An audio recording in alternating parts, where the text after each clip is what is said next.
شروع اللہ کے نام سے جو بڑا مہربان اور نہایت رحم والا ہے۔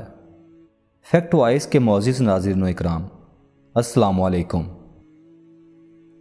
پہلے زمانے کے لوگ تقریباً حسد و غرض سے پاک ہوتے تھے، خالص دل ہوا کرتے تھے، ایک دوسرے کے لیے دکھ درد بانٹے جاتے تھے، دوسروں کی خوشیوں کو مل بانٹ کر منایا جاتا تھا۔ ہر کوئی اپنے اپنے کام کے ساتھ مخلص ہوتا تھا، اور انہی خوبیوں کی وجہ سے اللہ تعالیٰ کی خاص برکتیں ہوا کرتی تھیں۔ لوگ ایک دوسرے کی عزتوں کی حفاظت کیا کرتے تھے، ایک دوسرے کا فائدہ سوچتے تھے، مگر آج کل اس سے بالکل برعکس دور چل رہا ہے۔ بالکل اسی طرح اس دور کے حکیم حضرات بھی اپنے فن میں ماہر اور باکمال حد کے گزرے ہیں۔ کتابوں میں ایک ایسا ہی حکمت بھرا واقعہ ملتا ہے کہ کچھ حکیم حضرات تو مریض کو دیکھ کر ہی مرض کی تشخیص کر دیا کرتے تھے، اور کچھ مریض کے ساتھ چند باتیں کر کے علاج تجویز کر دیتے تھے۔ اسی طرح ایک دانشور طبیب تھا، وہ اتنا متقی تھا کہ غیر محرم عورتوں کو ہاتھ نہیں لگاتا تھا، لہٰذا وہ اپنے مطب پر آنے والی مریض عورتوں کی کلائی پر دھاگا بندھوا کر ان کے اور اپنے درمیان ایک پردہ کروا کر ان کے مرض کی تشخیص کیا کرتا تھا۔ کچھ یوں تھا کہ مریض عورتیں اپنے ہاتھ پر دھاگا باندھ لیا کرتی تھیں، اور دھاگے کا دوسرا کونا حکیم صاحب اپنے ہاتھ میں لے کر مریض کی تشخیص کرتے تھے۔ انہی خوبیوں کی وجہ سے حکیم صاحب کے چرچے دور دور تک تھے۔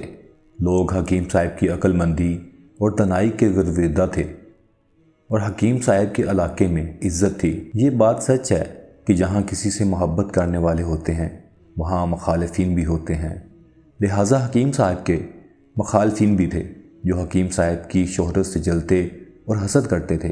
لہٰذا ان مخالفین نے حکیم صاحب کی شہرت اور عقل مندی اور دانائی پر داغ لگانے کے لیے ایک منصوبہ بنایا۔ انہوں نے ایک حسین و جمیل عورت کو کچھ پیسے دیے اور سمجھایا اس عورت کو حکیم صاحب کے پاس بھیج دیا۔ وہ عورت حکیم صاحب کی دکان پر آئی تو حکیم صاحب نے اس کو پردے میں بٹھا کر دھاگا باندھنے کے لیے کہا۔ حکیم صاحب کو کچھ علم نہ تھا کہ یہ عورت ان کو ذلیل و رسوا کرنے کے لیے آئی ہے۔ اس عورت نے اپنی قمیض اتاری اور حکیم صاحب کا دھاگا اس جگہ باندھ دیا۔ تھوڑی دیر بعد حکیم صاحب نے تشخیص کی کہ یہ عورت بالکل تندرست ہے۔ وہ عورت مایوس ہو کر واپس چلی گئی، لیکن اگلے دن وہ دوبارہ لوٹ کر آئی۔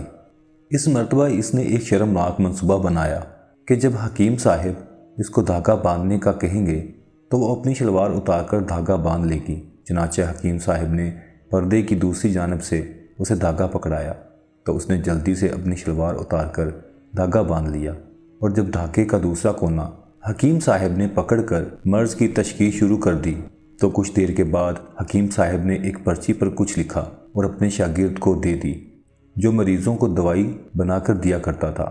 جب شاگرد نے پرچی کو پڑھا تو وہ حیران اور پریشان ہو گیا۔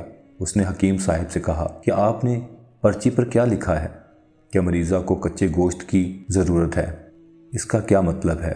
حکیم صاحب نے کہا کہ جو بات میری سمجھ میں آئی ہے وہ یہی ہے کہ مریضہ کو کچے گوشت کی ضرورت ہے، اس سے وہ صحت مند اور تندرست ہو جائے گی۔ وہاں پر بیٹھے تمام لوگ پریشان اور حیران رہ گئے کہ حکیم صاحب نے یہ کیا تشخیص کی۔ آخرکار اس مریضہ عورت سے پوچھا گیا کہ کیا معاملہ ہے۔ پہلے تو وہ عورت ڈٹائی کا مظاہرہ کرتی رہی، پھر آخرکار اس نے حقیقت سے پردہ اٹھا دیا۔ اس نے کہا، دراصل میں نے دھاگا اپنی کلائی پر باندھنے کی بجائے اپنی بلی کی ٹانگ پر باندھ دیا تھا، اور اس کا دوسرا کونا حکیم صاحب کو دے دیا تھا۔ اب اس بلی کو وقتاً کچے گوشت کی ضرورت تھی، اور حکیم صاحب کی تشخیص بالکل درست ثابت ہوئی۔ لہٰذا وہاں پر تمام لوگ حکیم صاحب کی عقل مندی اور دانائی سے بہت خوش ہوئے، اور حکیم صاحب کے مخالفین اپنا سا منہ لے کر رہ گئے۔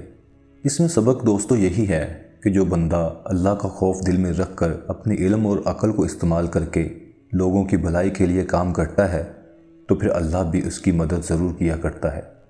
اللہ تعالیٰ سے دعا ہے کہ اللہ پاک ہم سب کو اپنا خالص توکل عطا فرمائے، اور ہم سب کو ایسی توفیق دے کہ ہم سے ایسے کام سرزد ہو جن میں لوگوں کا فائدہ ہو۔